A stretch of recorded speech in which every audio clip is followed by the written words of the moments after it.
Bismillahirrahmanirrahim. Assalamu alaikum.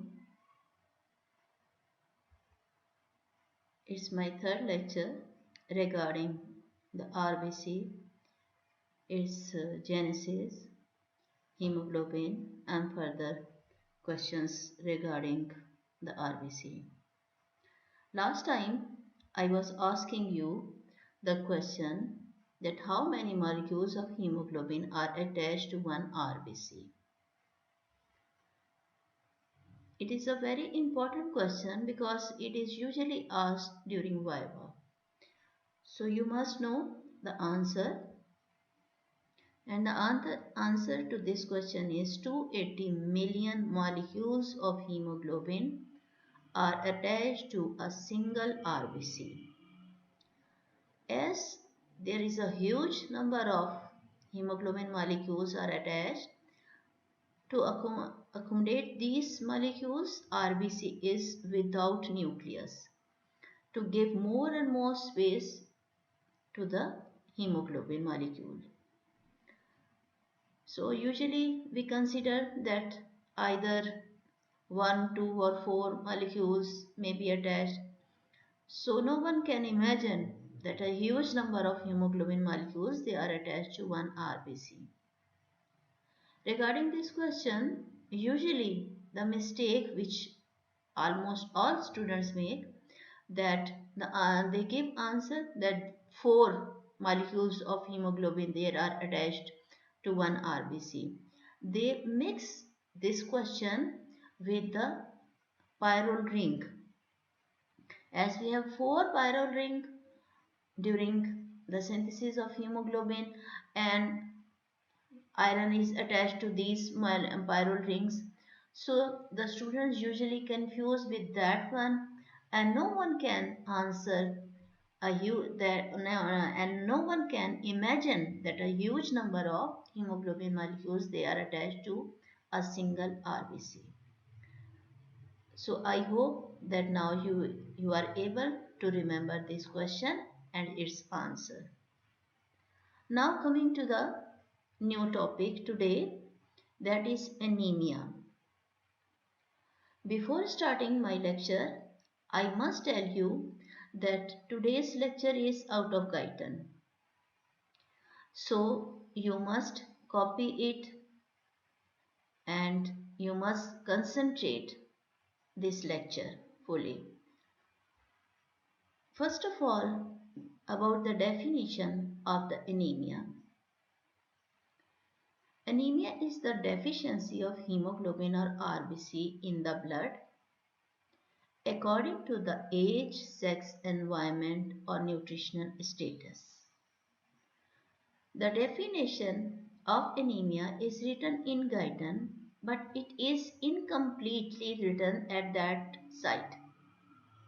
It doesn't mean that in the Guyton we have insufficient knowledge. No, this is not the case. Actually, what happens?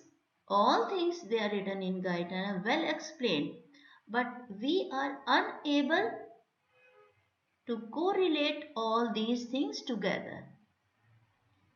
We read that RBC count, hemoglobin count, all these things they are very much different and they are according to the age. The difference lies because of the age, because of the sex, but at that time we did not include this thing in the definition of the anemia.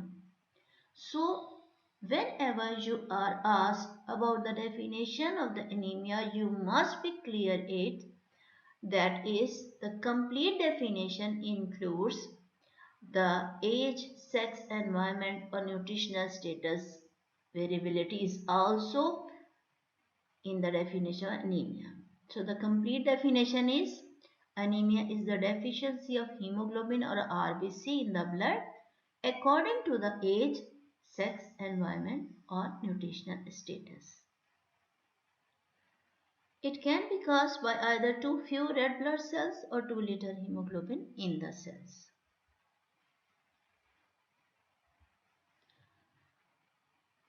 Before going in the detail of the anemia, I am going to revise about some things about the RBC, like its shape, number, and other things, because the change which occur either in the shape, either in the counting of RBC, or in the count of the hemoglobin, amount of the hemoglobin, all these things they are going to affect and cause anemia.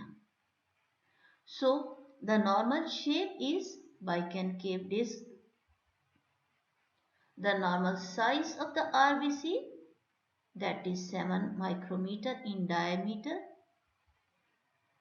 Normal count, it varies for male and female. More in male as compared to the female. As I have already told you, because of the menstruation in the adult woman, because of continuous cyclic blood loss, the number of RBC count is lesser in female as compared to the male. And as the count of RBC is lesser in lesser in female as compared to the male, so the hemoglobin concentration is also lesser in female as compared to the male. These are for the adult male and female, for the normal shape of RBC and for the normal size of RBC. Any change in the shape, any change in the size or its count, that leads to the development of anemia. So the further classification, further details of anemia, that depends upon, and we have to check either the shape is different or the size is defective, changed, or its count is changed. As far as the classification of anemia is considered, you must know that the anemia can be classified in different ways. The most important and most popular classification I am giving you here, you must remember it and write it down. But at the other hand, you must remember it also that there are different ways to classify the anemia. The first classification regarding anemia is, grossly it is divided into two categories: physiological and pathological causes. Or this classification is called the physiological classification of anemia, which includes two major categories: physiological and pathological anemia. What is meant by physiological anemia? As we have the normal physiological process regarding the respiration, regarding our reproductive system, regarding our other cardiac system, CVS and all these brain, we have some processes, normal physiological process going in different organs. If this physiological process remains within limit, it's okay. But if this process, the normal process, exaggerates, that is going to cause the physiological anemia. For example, in the females, it is the normal thing that adult females have menstrual cycle. But if the blood loss during the menstrual cycle that exaggerates, that can lead to the physiological anemia.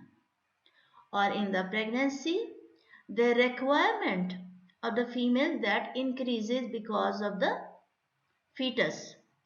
So if the increased requirement is not fulfilled with the assistance of iron or medication, it can lead to the development of anemia. You must recognize this thing that this type of the anemia is acquired, not the congenital.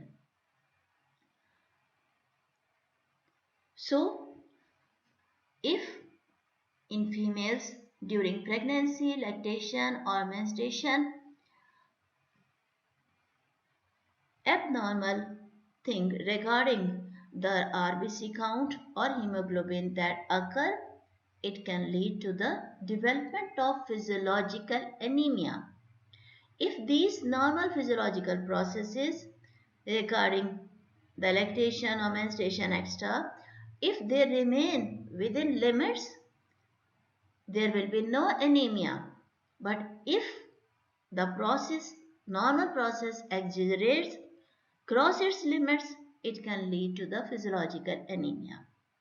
Now coming to the second category, that is the pathological, as its name shows that we have any underlying pathology which is going to lead the development of the anemia. It may be congenital or acquired. For example, by birth, any deficiency of the enzyme or membrane deficiency or any other thing, right? For example, RH incompatibility, like that, it can lead to the development of pathological anemia. And acquired, we can grossly divide this category into two further subdivisions, that are number one is RBC defect and secondly bone marrow defect. Regarding RBC defect, we have three categories in this type of the classification: normocytic, normochromic, microcytic, hypochromic, macrocytic, normochromic. Normocytic means, cytic means size, cell size. Normocytic, normal cell size. Normochromic, that is, very sorry here, wrongly written chronic, it is chromic. Instead of N, I should write M. I will correct it later on. So normochromic means, chrome means color. So the first category is normal size of RBC with the normal coloration, and color is because of the presence of hemoglobin. So in some type of the anemia, we have the normal size with the normal color reflection of RBC. But on the whole, the count is less. The second category is microcytic hypochromic. That is, the size is small and with that the coloration is also defective, less redness or pink color. Third is the macrocytic normochromic. Macro means larger size of the cell. Normochromic, that is normal coloration.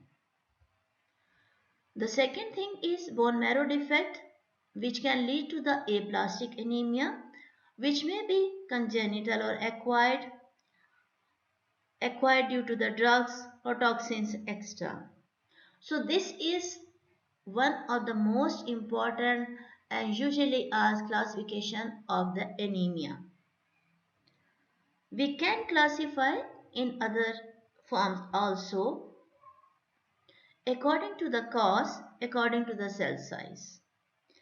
Previously, I have told you all these things, but the headings may be like that, according to the cause or according to the cell size. According to the cell size, we have normocytic, microcytic, macrocytic, and according to the and we have normochromic, normocytic, hypochromic, microcytic, and normochromic, macrocytic, as I have told you, but here I am showing you the details of all these categories. One more thing you must check here, that I am highlighting this one, iron deficiency anemia, because of a very important viva question regarding this thing. You may be asked, in MCQ even also. So must remember this thing. The question will be, what type of the anemia is most common in females and why? And the answer is iron deficiency anemia because of menstruation. That is the complete answer of that question. So it can be asked in the MCQ and it can be asked during Viva also. And the other way the question may be that what type of the iron deficiency anemia? Actually it is hypochromic microcytic anemia. Or the third way is give an example of hypochromic microcytic anemia. The example is iron deficiency anemia. So in this way you may be asked about the iron deficiency anemia. We have many questions regarding this type of anemia. The next category is anemia according to the cause, either the blood loss or bone marrow failure, destruction of RBC, hemolytic anemias. And they may be acute, chronic or nutritional, aplastic and further subdivisions. So in this way and many other ways we can classify the anemia. Now you must differentiate this classification and the description of different type of the anemias written in Guyton. The different types of anemias details I will discuss in the next lecture. But at this stage you must recognize the difference that whenever you are asked about the classification of anemia you must give the answer properly. In Guyton, the examples they are given, for example, aplastic anemia, for example, pernicious anemia, and the descriptions that is given. That is not the classification. That is the description or details of different types of the anemia. Classification is something else and the description of different examples, that is something different. So you must appreciate clearly the difference between this one and give proper answer to the question whenever asked the classification of the anemia. And the most important thing you must remember the complete definition of anemia, which includes that it is not fixed the lesser amount of RBC or hemoglobin according to the age, sex, environment and nutritional status. With that, we come to the etiology or causes of anemia. Different causes. In some there is deficiency, but in some cases there is increased requirement. For example, during pregnancy, the requirement is increased. There is no deficiency, which is leading cause. Actually, because of the presence of fetus, the female requirement increases. And if it is not fulfilled properly, that can lead to the development of anemia. So there may be increased requirement, increased loss, decreased intake, that is nutritional status, which I have told you in the definition that the definition of anemia is different for all these categories. I want to say that according to the age, normal RBC count is different for male and female. So the definition of anemia that differs for male and female. According to the sex, according to the age, according to the environment. At ground level or sea level, the RBC count that is different as compared to the presence of the at the high altitude. That is going to affect the normal count of the RBC. The people resident of high altitude, they have different RBC count, normal different count. So according to their normal count, we are going to check either it is deficient or not. Same for the nutritional status. At some areas of the world, some specific food or nutrition that is not available, it may lead to the anemia. So all these factors, they are going to affect the development of anemia. Here I am showing you the different causes, decreased absorption, like that. Now coming to the picture of the anemia and its sign and symptoms, all these things, you can clearly check the difference that normally we have these things, abundant RBC, and with that WBC white in color, few there, and you can check the color of the hand, pinkish reddish. With the anemia, yellow coloration or less redness of the hand and less number of RBC. Although the WBC, they are there, platelets, they are there as such, but the number of RBC, that is lesser than normal. Regarding the pathophysiology, decreased RBC, hemoglobin or hematocrit level leads to the diminished oxygen carrying capacity, leading to the hypoxia and then development of the anemia. Blood viscosity may fall to as low as 1.5 times blood viscosity, that is because of the presence of RBC. Whenever lesser amount of RBC is there, the viscosity of the blood falls. This greatly increases cardiac output, which is the compensatory body mechanism to compensate this thing.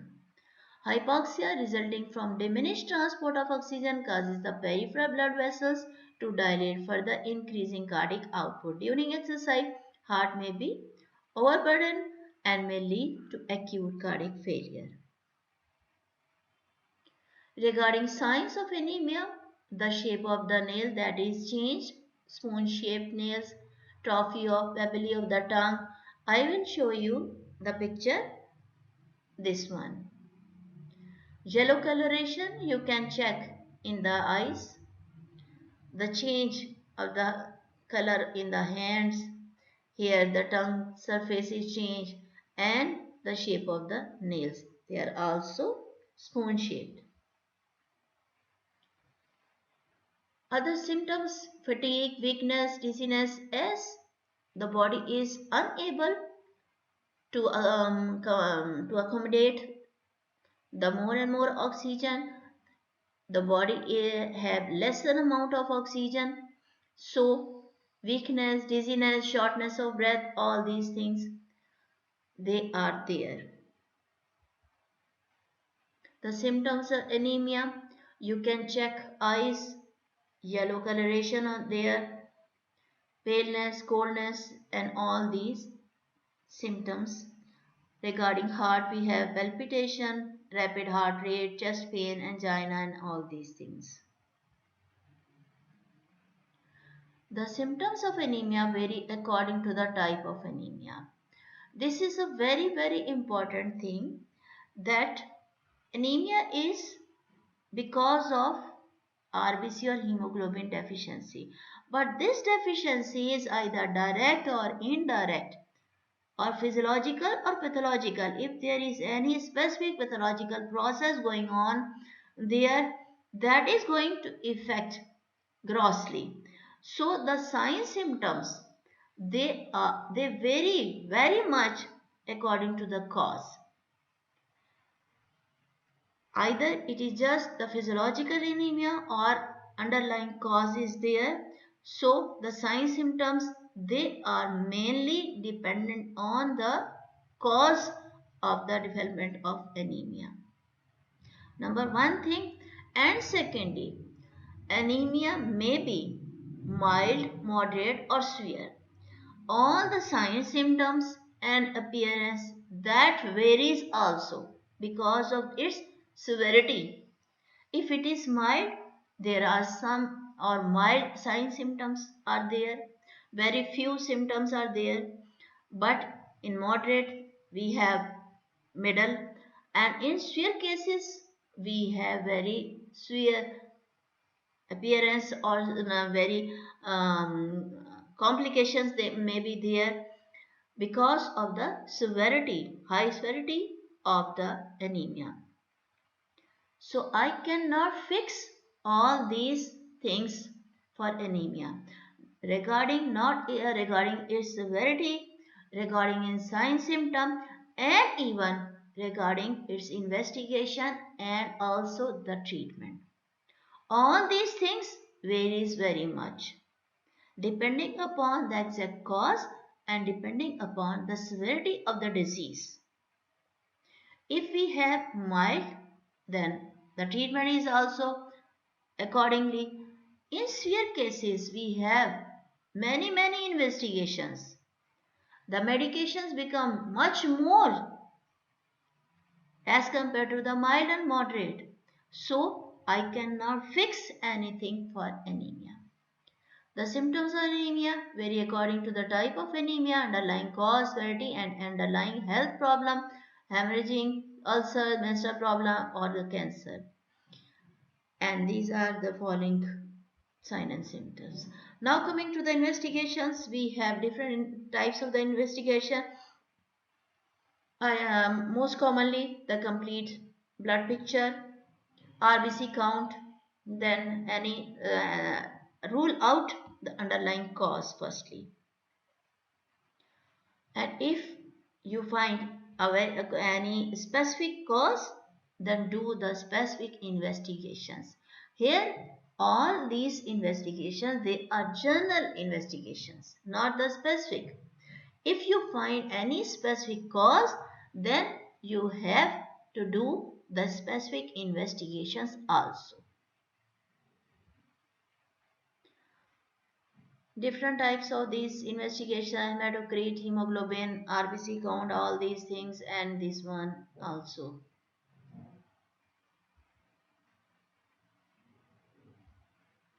Now coming to the treatment. Before discussing the treatment, I must tell you that the symbol for the treatment is this one. I make it here intentionally to show you what is the symbol for the treatment. So whenever you prescribe the treatment, you have to make this sign also. Now coming to the treatment, it is the rule of the medicine that always treat the cause, not the sign and symptoms. For example, if any patient come to you with the fever, there are a lot of causes for the development of fever. If you just prescribe the medication to rule out the fever, for example, Panadol or Constant Food, anything like that, it will give you the temporary relief, not the permanent.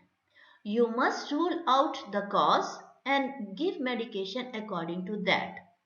Once you treat the cause, that terminates all the signs and symptoms completely, not temporarily. So it is the rule of the medicine that always treat the cause, not the sign and symptoms. If you start treating the sign and symptom, that will give the temporary relief, not the permanent.